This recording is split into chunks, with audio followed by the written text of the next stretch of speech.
મિત્રો, શું તમને ખબર છે કે આ પૃથ્વી ઉપર, આ ધરતી ઉપર એવી તે કઈ વ્યક્તિ છે કે જે તમારા દુઃખમાં દુઃખી છે, કે જે તમારા સુખમાં સુખી છે?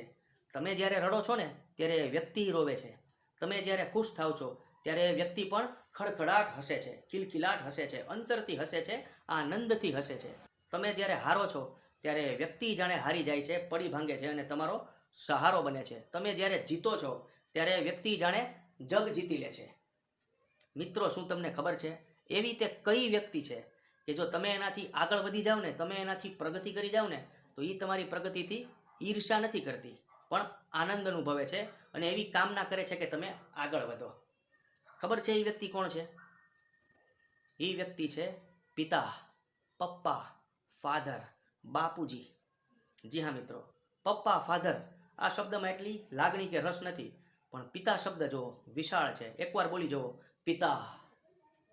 મિત્રો, આ શબ્દમાં આકાશની વિશાળતા છે અને આ વિશાળતા છે ને એ પિતાનું હૃદય છે. મિત્રો, પિતા છે ને એ રાજા દશરથજી છે, જે પોતાના પુત્રના વિયોગમાં શ્વાસ લેવાના ભૂલી જાય છે, પ્રાણ ત્યાગી દે છે, મૃત્યુ પામે છે. પિતા એ શ્રી વાસુદેવ છે, જે કાળસમા તોફાનમાં નવજાત શિશુ એવા ભગવાન શ્રી કૃષ્ણને યમુના નદી પાર કરાવે છે. મિત્રો, માથું ડૂબી ગયું હોય છે, ખાલી હાથ જ બહાર હોય છે, છતાં એ નવજાત શિશુ શ્રી કૃષ્ણ ભગવાનને નદી પાર કરાવીને એમની જીવની રક્ષા કરે છે. આ છે પિતા, રક્ષક, છાંયડો.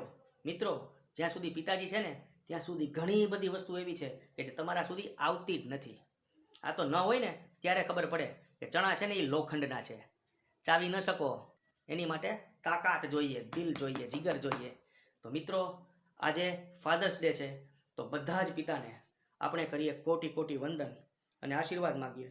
અને મિત્રો, હું તમને કહું છું, જો તમારા પિતા હયાત હોય, હાજર હોય, મારા નથી એટલે કહું છું, તો તરત જ એના પગે પડી જાઓ, એના ચરણ સ્પર્શ કરી લો. અને હું તો કહું છું રોજ કરો, સવારે ઉઠીને નાહી ધોઈને, કેમ કે એનો આશીર્વાદ છે ને એ વિધિના લેખને બદલી નાખે છે. જી હા મિત્રો.